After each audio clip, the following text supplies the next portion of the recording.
Boruto Chapter 17 is here, and this chapter was absolutely fire. It may not have been one of the most fast-paced, action-packed shonen chapter that a lot of Two Blue Vortex has shown us thus far. Instead, we seem to be slightly slowing down and preparing for the next arc of the series, but with that aside, there was still plenty of revelations throughout this chapter that give us a huge insight into the Shinju, and also what's to come in the next coming chapters. But before we get into the chapter review, if you are enjoying the content at the moment and want to see more Boruto content like this, then be sure to subscribe to the channel, as I'm trying to reach 2,000 subscribers by the end of the year, and with all your guys' help we should be able to reach that goal. Anyways, with that said, let's get into this chapter review. So the chapter begins in what seems to be a recurring theme after the time skip, a flashback. Although this flashback is slightly more recent, as we see Sarada is thinking back on what Sumire said to her in the previous chapter. Everything Sumire brought up is playing over and over again in her mind, and you can see how this is taking a massive toll on Sarada,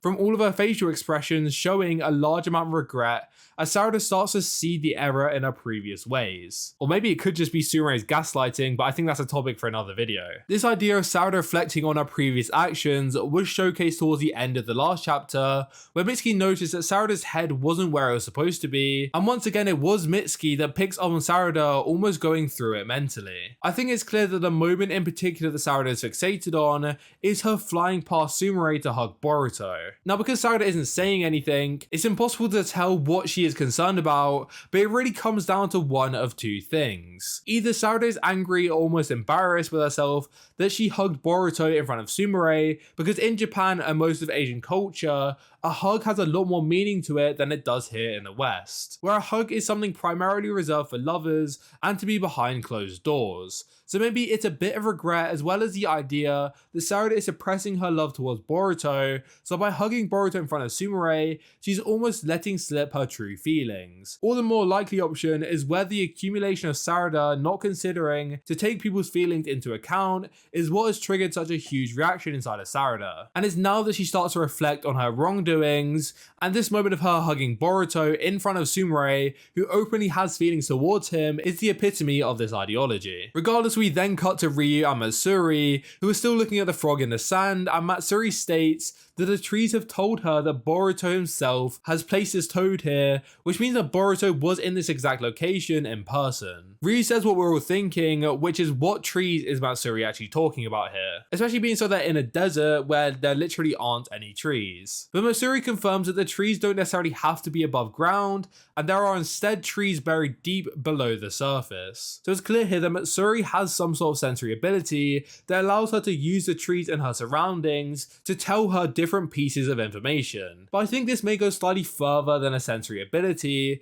as if you think back to chapter 13 of Boruto 2 Blue Vortex, Matsuri was able to manipulate the trees or the roots of the Ten-Tails in whatever way she pleased. Now, I just presumed at the time that this was an ability innate to the Shinju, but also you have to consider the fact that Matsuri is consistently the Shinju being sent to search and find Boruto, as opposed to Hidari, Mamushi, or even Jura himself, which kind of leads me to believe that perhaps the ability to manipulate the trees and also use them to communicate certain pieces of information is an ability innate to Matsuri. Now, it's unclear the scope of these abilities, but if I were to guess, these trees that lay underground may have a unique chakra or maybe just nature energy that stores certain pieces of information about the surrounding area. The way Sage Mode works is by retrieving nature energy from beneath the surface, so perhaps Matsuri is using the nature energy itself, and by drawing it in, she can detect different things about what these trees have absorbed. So in this instance, the trees told her that it was Boruto himself that placed this toad here,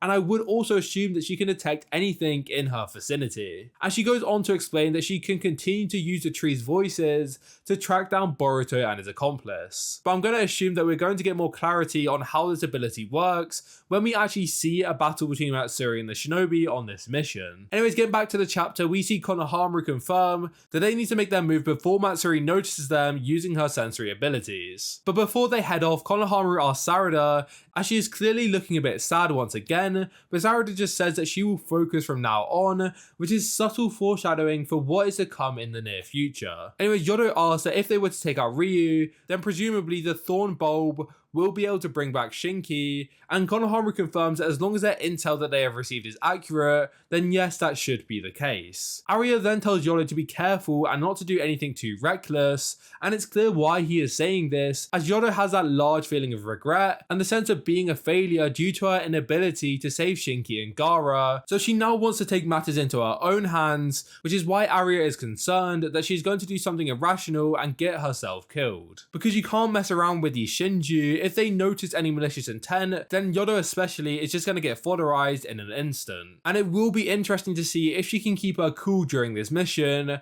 and it almost seems like throughout this chapter, the writers are creating 2 or 3 ticking time bombs that may cause this mission to be a failure, as they can't follow their instructions due to different specific circumstances. Anyways, Konohamaru then approaches the Shinju, asking who exactly they are. We then see Ryu referring to Matsuri as an elder, which establishes that perhaps there is a hierarchy between these Shinju, where Ryu operates under Matsuri's rule, maybe due to Matsuri being part of the Gen 1 Shinju, that being Jura, Hidari, Mamushi, and herself, so it will be interesting to see if this hierarchy continues with the future Shinju, that I presume will emerge in the near future. Regardless, Matsuri establishes straight away that this is in fact Konohamaru, which is her target, clearly taken aback from seeing him in person. Konohamaru introduces them as the Konoha Shinobi, and asks them once again who they are. Ryu then realizes that they supposedly don't know who they are, and he asks Matsuri what is their plan to do with these guys. And we see that Matsuri is completely flustered and is blushing, literally unable to talk, and she clearly feels this way from standing before legendary Konohamaru, god of all mid. Jokes aside, it is clear that the sight of Konohamaru has triggered something inside of Matsuri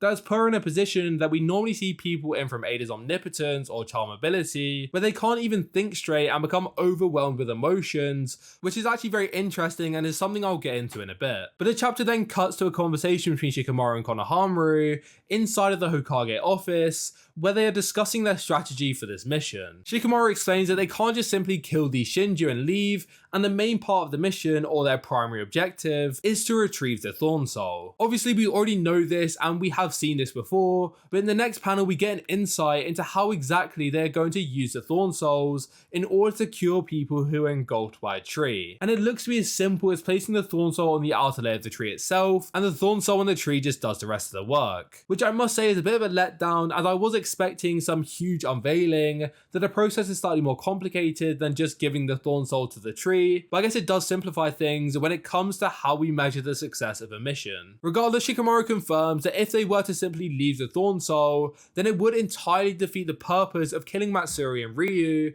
as they would just continue to revive themselves. And he confirms that it is very likely that Hidari has come back in this way, since they weren't able to keep the Thorn Soul from Jura. Konohamaru then asks, is their goal to simply subdue the Shinju, get the Thorn Soul, and happy days? And Konohamaru shows that he is skeptical as to how Shikamaru can be so sure that this is the case. Being so, the information they gather from Boruto during their interrogation isn't enough to reach the conclusion that Shikamaru has come to. But Shikamaru very sternly says that it's up to him to decide the validity of the information he has gathered, and it's Konohamaru's role as a Jonin to believe the Hokage regardless of the circumstances. And we then see that there is actually a frog inside of Shikamaru's cloak. Now this is actually very insane and tells us a lot about Shikamaru's role going forward in this series. So at the end of the last chapter, we see that Ada had a toad with her, which obviously allowed her to communicate with Kashin Koji whenever she needed to. And with the way the toad ended the conversation, it seemed like it would be the last time Shikamaru conversed with this toad for a very long time. And the reason for this was Kashin Koji doesn't want to reveal too much to Shikamaru, which would eventually lead to what he refers to as derailing the rails of fate, or alternatively just them altering the future, due to how people act differently after receiving information regarding the future. However, it's clear that Kashin Koji has changed his mind about limiting the intel he relays to Shikamaru. And the reason for this is because Kashin Koji has come to realize that Shikamaru isn't like the others. He holds, very similar to Ada, a lot of authority. In Ada's instance, it's due to nobody except Kawaki and Damon being able to overcome her charm ability, but with Shikamaru, his role as Hokage means that for the most part, everything that he says has to go. And on top of this, Shikamaru is one of the few people who have been able to overcome the effects of omnipotence causing him to be on the side of Team Boruto, which obviously is advantageous to Kashin Koji when it comes to defeating the Shinju. Subsequently, Kashin Koji must have decided that in order for Shikamaru to give the shinobi the correct guidance and allow them to succeed in the mission, Shikamaru needs more intel on how to plan going forward to give them the highest likelihood of success. However, I must say that this doesn't make Shikamaru one of the points of singularity like it did with Ada and Boruto, and this is because Shikamaru isn't necessarily aware that the information comes from visions of the future. However, with that said, it might be a case where Kashin Koji has entrusted Shikamaru as one of his appointed points of singularity, as he knows that Shikamaru is extremely trustworthy and also someone who can follow their heart rather than purely their head, which is what Kashin Koji needs going forwards. But the more likely scenario is that Kashin Koji is relying on Shikamaru's belief in Boruto and his ally. That means that Shikamaru will take this advice on board and follow through with it regardless of if it makes any sense. Regardless, Shikamaru states that he has a specific strategy in mind for this mission based on the intel he has received. He states that the Shinju are extremely powerful in terms of their combat abilities, and on top of this, they have their own targets of who they want to devour to gain information, which makes them threats to Konoha, and also they can't just let them roam the earth, which does invalidate a very common theory which was going around, which was Jura and the Shinju are just so strong that Konoha will agree to coexist with Jura and the Shinju due to them not necessarily wanting to destroy Konoha. Anyways, getting back to the chapter, Shikamaru states that he views the Shinju as newly born offsprings of wild beasts, where they act purely off instincts and have no other evil intent, which does actually reflect a newly born wild animal, where over time they begin to develop certain characteristics specific to that animal. For example, wolves or lions don't innately from birth decide to hunt in packs, and at birth they rely on basic instincts, which is just sticking close to their parent and eating. But different animals develop different characteristics, and if we view the Shinju as literal animals like Shikamaru has done here, we can consider them developing an evil nature, like them developing into a fully developed Ten-Tails, which is actually an evil entity. And it also shows us why Konoha and everyone else are in a grace period where they aren't being targeted maliciously by these Shinju while they continue to develop. Shikamaru then says that even though they currently lack the evil intent, due to their insane levels of strength, they still pose a threat to humanity. And he goes on to say that they need to capitalize on the undeveloped nature of the Shinju and befriend them. He describes it as taming them whilst they're still wild beasts, once again directly linking into the real life beasts, where a fully grown wolf would just shred a human alive, but there are many instances where people grow up with wolves, and that pack of wolves will treat them as their own, despite them being of different species. And Shikamaru wants them to adopt that same idea to these Shinju, but it's not so the Shinju become their friends and don't attack them, it's instead so they can eventually betray them. Konohamaru looks shocked by this, and Shikamaru notices this and tells him,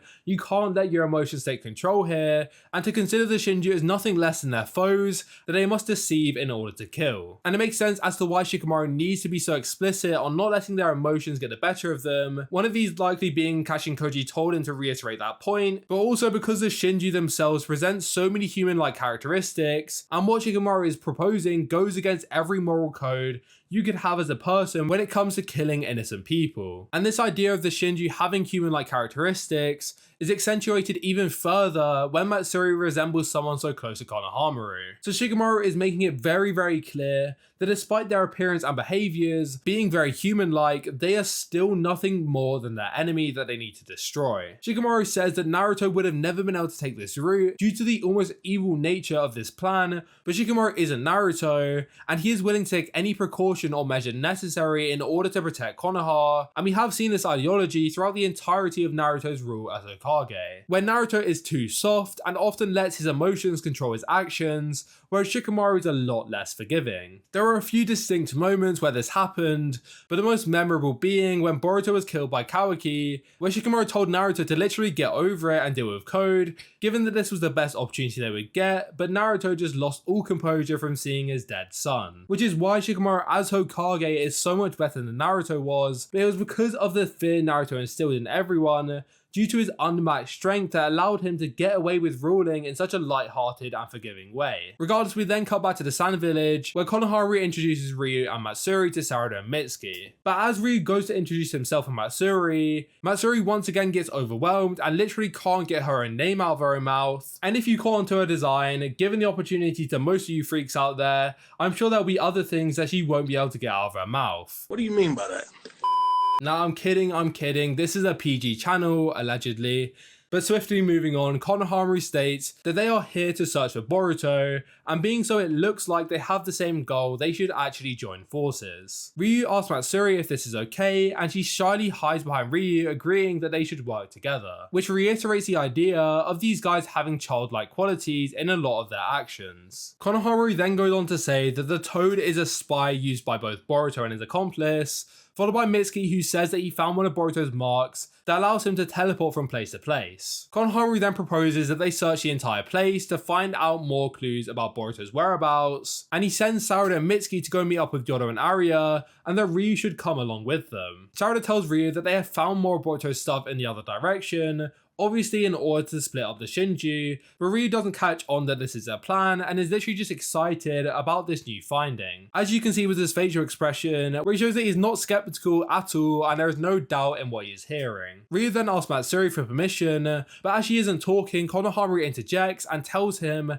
that it's okay and him and Matsuri will search the current area. We then see Matsuri, who is still in a state where even Konohamaru notices something is wrong with her and asks if she is unwell. And we can see Matsuri is also confused about what is going on to her, saying she is having trouble breathing and this never normally happens to her. Ryu, Sarada and Mitsuki then have a conversation where Ryu says he was worried going into this that he would have to kill any ninja that he came across, but since they spoke first, he has realized that they actually have good intentions. Which is obviously very ironic, given their mission is purely just to stab them in the back, but because he can't analyze the situation enough due to him being so young, he can't see past the friendly faces that they are putting on. He then goes on to say that Jura told him that he should have a lot of respect for these Leaf Shinobi, which reaffirms the idea covered in the previous chapter, where Kashin Koji stated that Jura viewed Konoha of high value,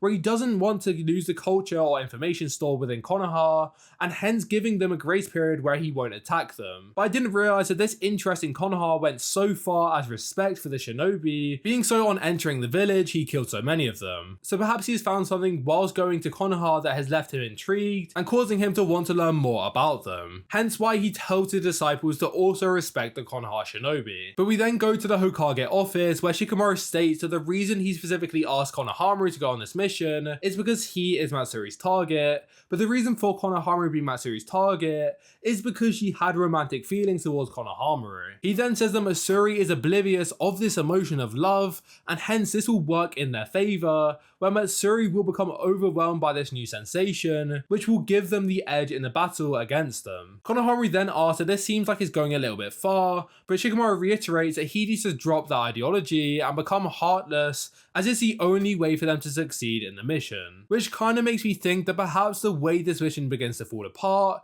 where Konohamaru is not able to let go of those morals and become a heartless monster like Shikamaru wants him to be. Anyway, Shikamaru states that it's not guaranteed that both Matsuri and Ryu will show up, but if they do, then they must separate them initially, as fighting them together will make it near impossible for them to win a battle straight up. He tells Konohamaru to literally take charge of the situation and not to give them a say in anything, and just to lead them apart by any means possible, which we have seen them do so far, with Konohamaru almost interjecting when Ryu becomes even remotely skeptical, which shows evidently how the plan is currently being carried out flawlessly, something which will be showcased again in a moment. But it's the fact that the writers are going out of their way to show how it's going so perfectly according to the plan that makes us reader wonder, when will everything actually fall apart? As it's this build up that it seems too good to be true, that makes it even better when chaos falls upon them. Back in the Sand Village, Konohamaru notices something is still up with Matsuri and asks if she wants to sit down and have a chat. Matsuri says that she doesn't understand what is happening to her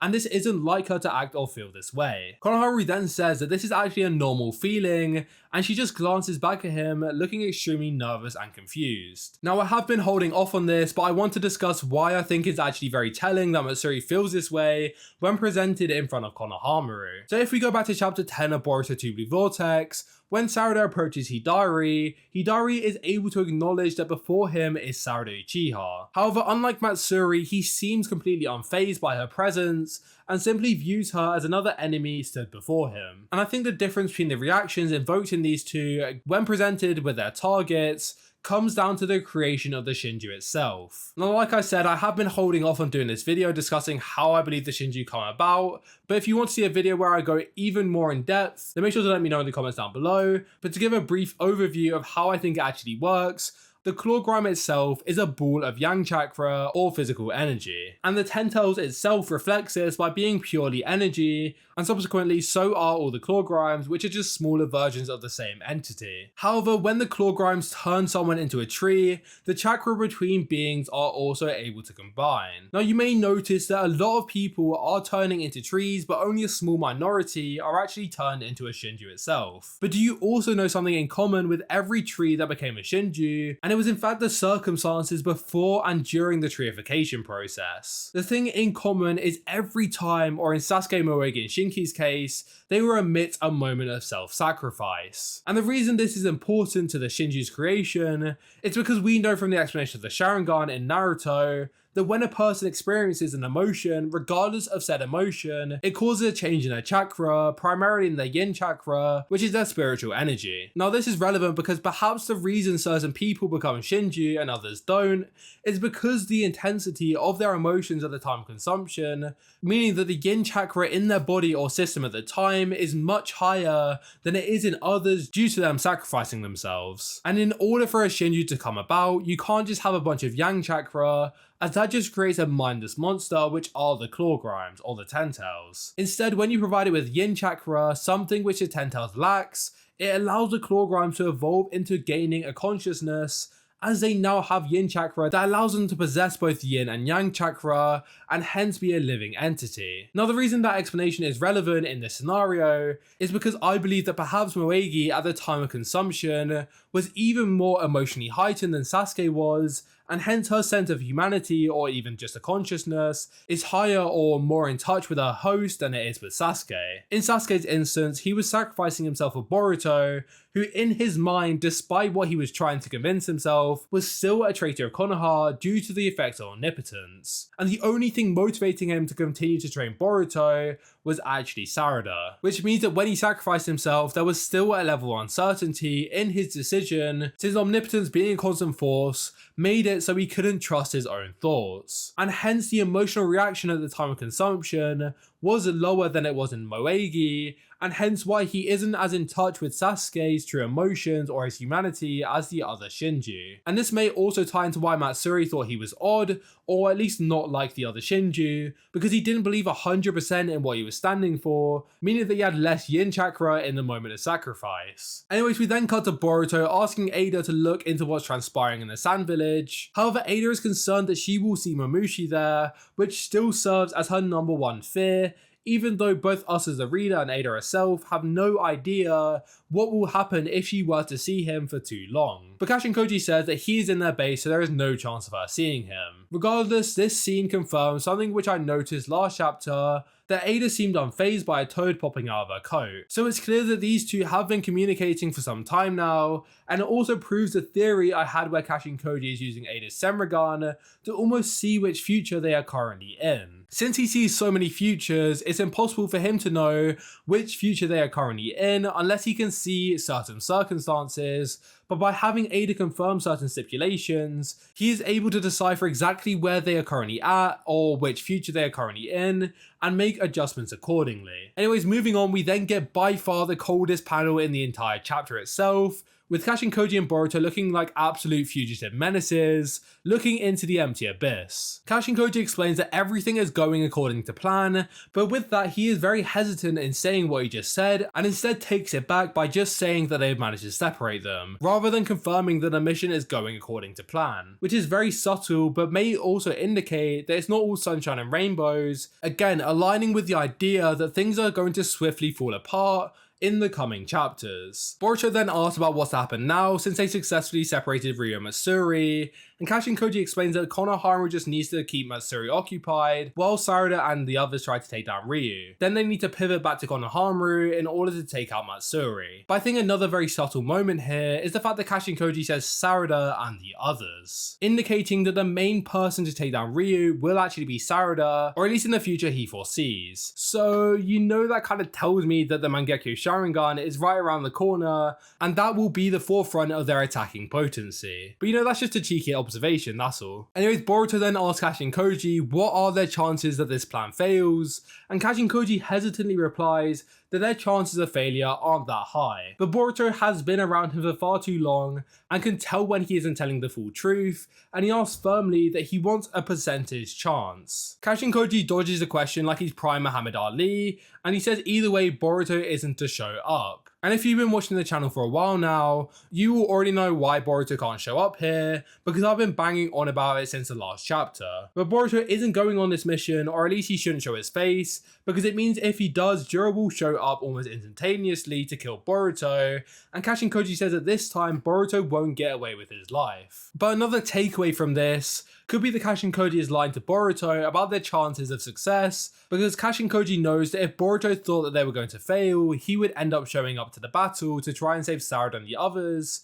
which would then bring Jura to come about, which would just cause everything to fall apart. Anyways, Kashin Koji ends the conversation by saying that Boruto is literally the only thing in this world that they cannot afford to lose. Which, come on now, if that isn't blatant foreshadowing for a major power-up, then honestly I don't know what is, and I should probably retire from analysing manga in the future. But if I am interpreting this correctly, then the writers all but just confirmed that jougan is going to arrive at some point in the future. So as per every chapter in Two Blue Vortex, we've got even more jougan copium. Let's go, guys. Anyways, we then move on to a scene where Jura has entered a bookshop and is trying to purchase some books, and this honestly took me aback. Like, I knew it was going to happen at some point, but the writers have got to allow that plot point to marinate just for a bit before they hit us with it. Like, come on, just allow us some time to breathe. But I think this moment is almost there for both comedic value, but also has a large impact on the story itself. It shows how the complexity of their situation is deepened every chapter, where Jura pushes this even further, where Jura says that he will be a frequent buyer by giving the shopkeeper a massive wad of cash. Which, for starters, how is my guy balling already? He must have been on some hustler's mindset to begin with to be making that much bread at less than 1 week old. But this also shows the sacrifices Konoha are having to actively make, where they are forced to simply ignore such a destructive and evil entity and take him in as one of their own, where he has literally killed some of their comrades, but they have to completely ignore that in order to maintain peace in the village and carry out their ultimate plan. It just says so much in such a small amount, and it really is quite an impactful moment looking past its comedic value. Anyways, we then cut to Amado, who is about to light a cigarette, but Kawaki snatches it out of his hand and pins him to the wall and says that they need to talk, but first Amado has to draw out his full power to its fullest extent. And that is where the chapter ends. So this moment is very reminiscent of Code holding Amado hostage when he was getting his limiters removed. However, this time it's different as Amado has a shutdown code for Kawaki, so it'll be extremely interesting to see whether Amado obliges with rescinding the limiters on Kawaki, or whether he will be forced to shut him down. And if he doesn't use this shutdown code, then it will tie perfectly into what I discussed in my Karma V3 video, and I feel like I went a lot more in depth than I have time to do in this video on the impact of this scene, where even though I made the video before this chapter, everything still applies. So honestly, if you're interested in Kawaki's limiter removal and his next big power up, then I highly recommend you go check out that video, and a card for that will be on the screen now. But with that being the end of the chapter, that is going to be a wrap for this video, so make sure to comment your thoughts on this chapter in the comments down below, and if you have any feedback or things you want to add about the review, then you're more than welcome to leave your thoughts down there too. And if you did enjoy this video, then make sure to hit that like button, just so I know you guys are enjoying the content at the moment, and it also gets this video pushed out to more and more people. And if you want to see more Boruto content like this, then be sure to subscribe, as I'm planning on ramping up my upload schedule going into 2025, so if you subscribe, then you will not only be supporting the channel and helping us reach 2,000 subscribers, but YouTube will also recommend my videos to you in the future. But with that all said, I hope you enjoyed, and I'll see you all in the next one. Goodbye.